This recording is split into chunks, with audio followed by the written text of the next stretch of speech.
दोस्तों, इस वक्त भारत चीन के बीच जंग की तरह का सा माहौल आप देख ही रहे होंगे। चीन भारत की मिसाइलों की टेस्टिंग के पीछे पड़ा हुआ है और अक्साई चीन से लेकर अरुणाचल प्रदेश तक की सीमा पर लाखों सैनिकों को तैनात किए हुए है और ऐसी ही तैयारी भारत की भी है। लेकिन दोस्तों, भारत चीन का इलाज कुछ अलग तरह से करना चाहता है। भारत चीन को अकेला भी मात दे सकता है, लेकिन भारत खुद अपने दोस्त देशों को एकजुट कर रहा है और इस काम में भारत काफी हद तक सफल भी रहा है और भारत का ये हथियार चीन के खिलाफ सबसे मजबूत हथियार है, क्योंकि चीन के संबंध सभी देशों से खराब ही चल रहे हैं, एक दो देशों को छोड़कर। और अब चीन के खिलाफ भारत के लिए एक शानदार गुड न्यूज आई है और यह खबर सुनकर आप भी खुश हो जाएंगे, क्योंकि चीन के इलाज के लिए भारत ने जिन 3 देशों को सिलेक्ट किया था, उन्होंने ऐसे हथियार की तरफ रुख कर दिया है जो अकेले ही चीन को रौंद सकते हैं। ये तीनों देश अब ऐसे फाइटर जेट को उतारने वाला है जिनका इलाज ब्रह्मांड में किसी के पास नहीं है। फिर चीन की तो बिसात ही क्या दोस्तों, ऐसे में ये भारत के लिए चीन के खिलाफ अभी तक की सबसे बड़ी खबर है, जिससे आपको भी जरूर देखना चाहिए। हम आपको इस हथियार की ताकत बताएंगे, साथ ही भारत का फायदा भी आपको बताएंगे, लिहाजा वीडियो पर बने रहिएगा आखिर तक। भारत के 3 जिगरी दोस्तों ने उतारा ऐसा लड़ाका, पूरे ब्रह्मांड में किसी के पास नहीं होगा ऐसा योद्धा।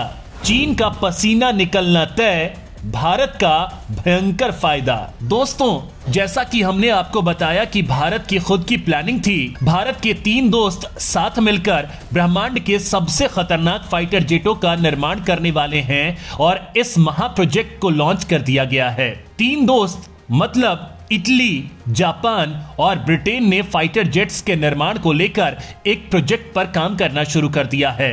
ये सभी देश चीन की नीतियों के खिलाफ हैं और भारत के साथ काम करने के लिए इन देशों ने पहले ही कई समझौते कर रखे हैं। दोस्तों, जैसा कि पूरी दुनिया जानती है कि फाइटर जेट्स के निर्माण को लेकर चीन काफी तेजी से आगे निकल रहा है और दक्षिण चीन सागर और इंडो पैसिफिक में आने वाले दिनों में चीन दुनिया के लिए सबसे बड़ी मुसीबत बनने वाला है, ये तय है। लिहाजा पिछले साल आई एक अमेरिकी रिपोर्ट में चीन को सबसे बड़ा खतरा बताते हुए अमेरिका को अपनी सैन्य क्षमता का विकास करने का सुझाव दिया गया था, क्योंकि चीन विश्व की सबसे विशालकाय नेवी का निर्माण कर चुका है।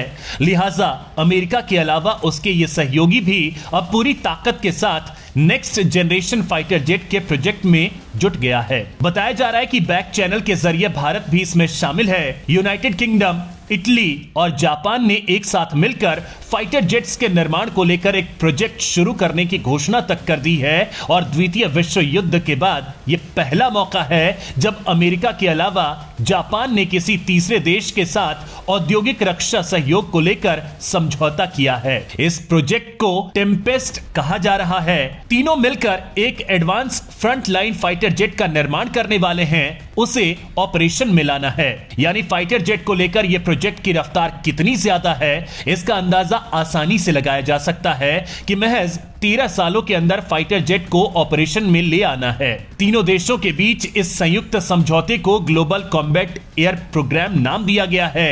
दोस्तों, टेक्नोलॉजी के मामले में अव्वल रहने वाले इन तीनों देशों के बीच यह समझौता ऐसे समय में हुआ है जब चीन ताइवान के आसपास सैन्य गतिविधियां काफी तेज कर चुका है और पूरी संभावना है कि आने वाले कुछ ही सालों में ताइवान पर हमला होने वाला है और वहीं भारत को लेकर भी चीन का पंगा चल रहा है। साथ ही विवादित दक्षिण चीन सागर पर चीन का दावा दिनों दिन और तेज होता जा रहा है और दक्षिण चीन सागर किनारे बसे इंडोनेशिया, वियतनाम, फिलीपींस और ब्रुनेई जैसे देशों को धमकाकर चीन ने किनारे कर रखा है। इसके साथ ही इंडो पैसिफिक में भी चीन की दखलंदाजी बढ़ती जा रही है। इन सब को देखते हुए इन तीनों देशों के साथ भारत का शामिल होना और रणनीति बनाना यह बताता है कि भारत ने चीन के साथ अपने दोस्त देशों को एकजुट करना शुरू कर दिया है और यही चीन की सबसे कमजोर नस है। भारत भी तैयार कर रहा है खूंखार योद्धा, इमका में 6ठी पीढ़ी के योद्धा की तकनीक। दोस्तों, खुद भारत भी 5वीं पीढ़ी का योद्धा तैयार कर रहा है जिसका नाम है इमका। और चीन को देखते हुए भारत ने अपने इस योद्धा को तैयार करने की अपनी स्पीड और बढ़ा दी है।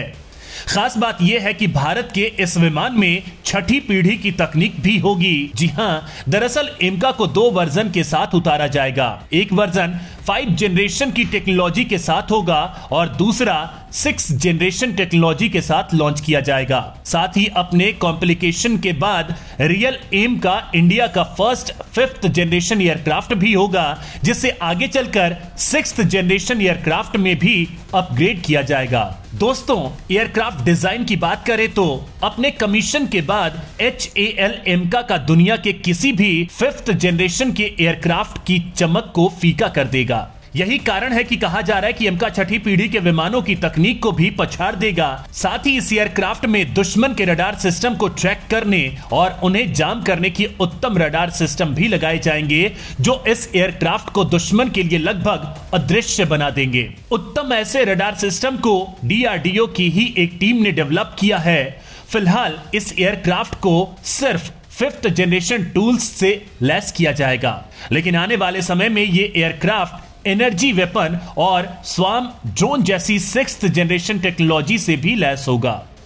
दोस्तों, भविष्य में होने वाले युद्ध इसी की तरह के तकनीक वाले हथियारों से लड़े जाएंगे। यह एरियल वॉरफेयर के भविष्य की तस्वीर है। यह स्मार्ट ड्रोन सबसे ज्यादा खतरनाक मिशनों में कम से कम कुछ हद तक पायलटों की जगह ले सकेंगे। वायुसेना को युद्ध अभियानों में इतनी अधिक संख्या में पायलट नहीं खोने पड़ेंगे। यह ड्रोन दुश्मन की सतह से हवा में मार करने वाले मिसाइल प्रणाली, दुश्मन के रडार और सतह पर खड़े दुश्मन विमानों जैसे अपने निशानों को तलाश लेते हैं। हर ड्रोन को इतना होशियार बनाया गया है ताकि वह समझ सके कि क्या तलाश किया गया है और फिर निशाने अलग अलग ड्रोन को सौंप दिए जाते हैं। इसके बाद हर ड्रोन आत्मघाती हमला करता है। अपने भीतर मौजूद विस्फोटकों के साथ वह निशाने से टकरा जाता है। तो कहने का मतलब यह है कि इस स्वार्म ड्रोन को भी एमका फाइटर जेट में असेंबल कर दिया जाएगा और जरूरत पड़ने पर एमका दुश्मन पर ऐसे खतरनाक ड्रोन्स की बरसात कर देगा और दुश्मन को सोचने का भी वक्त नहीं मिलेगा और वह धराशायी हो जाएगा। खैर दोस्तों, एमका को लेकर आपका क्या कहना है, कमेंट में जरूर बताएं।